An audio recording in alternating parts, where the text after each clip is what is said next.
ত্রয়োদশ জাতীয় সংসদ নির্বাচনকে সামনে রেখে পরবর্তী শুনানি শুরু করেছে নির্বাচন কমিশন। সেখানে প্রধান নির্বাচন কমিশনার, 4 নির্বাচন কমিশনার ও ইসি সচিব উপস্থিত ছিলেন। শুনানিকালে রাজধানীর আগারগাঁওয়ে নির্বাচন কমিশনে এনসিপির যুগ্ম মুখ্য সংগঠক আতাউল্লাহর সাথে রুমিন ফারহানা গ্রুপের হট্টগোল হয়। তাছাড়া শুনানিকালে ধাক্কাধাক্কি, হাতাহাতি, কিল ঘুষির ঘটনাও ঘটে। এই ঘটনা নিয়ে জাতীয় নাগরিক পার্টির যুগ্ম মুখ্য সংগঠক মোহাম্মদ আতাউল্লাহ অভিযোগ করে বলেন, তিনি সহ তার দলের নেতাকর্মীদের উপর হামলা হয়েছে। হামলা চালিয়েছেন বিএনপি সাবেক সংসদ সদস্য রুমিন ফারহানা ও তার সঙ্গে থাকা দলীয় নেতাকর্মীরা।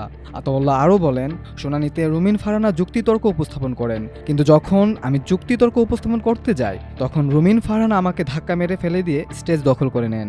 পরে তার নেতাকর্মীরা আমাকে ফুটবলের মতো লাথি দেওয়া শুরু করেন।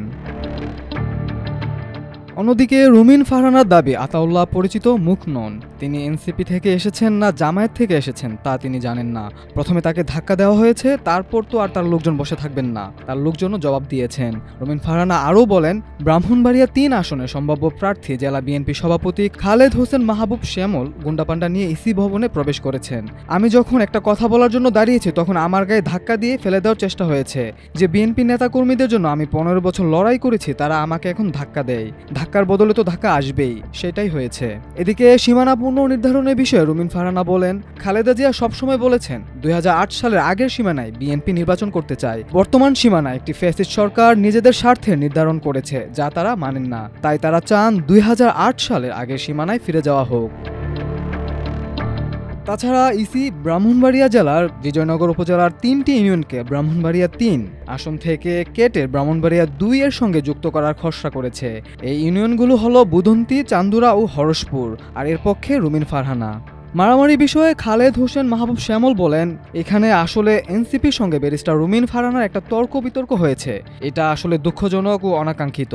এই লেভেলে এসে এই ধরনের ঘটনা খুবই দুঃখজনক। কমিশন শুনানি নিয়েছে, কিছু হট্টগোল হয়েছে যেখানে আমাদের প্রতিপক্ষ অনেক ভুল তথ্য উপস্থাপন করেছে, যেগুলো কোনো যৌক্তিক নয়।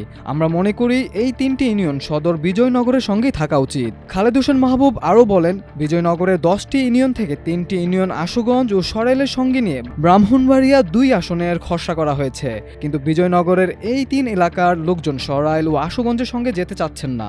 তারা এই 3টি ইউনিয়নকে ব্রাহ্মণবাড়িয়া 3 আসনের সঙ্গে রাখার আবেদন জানিয়েছেন। মাল্টিমিডিয়া ডেস্ক, আমার দেশ।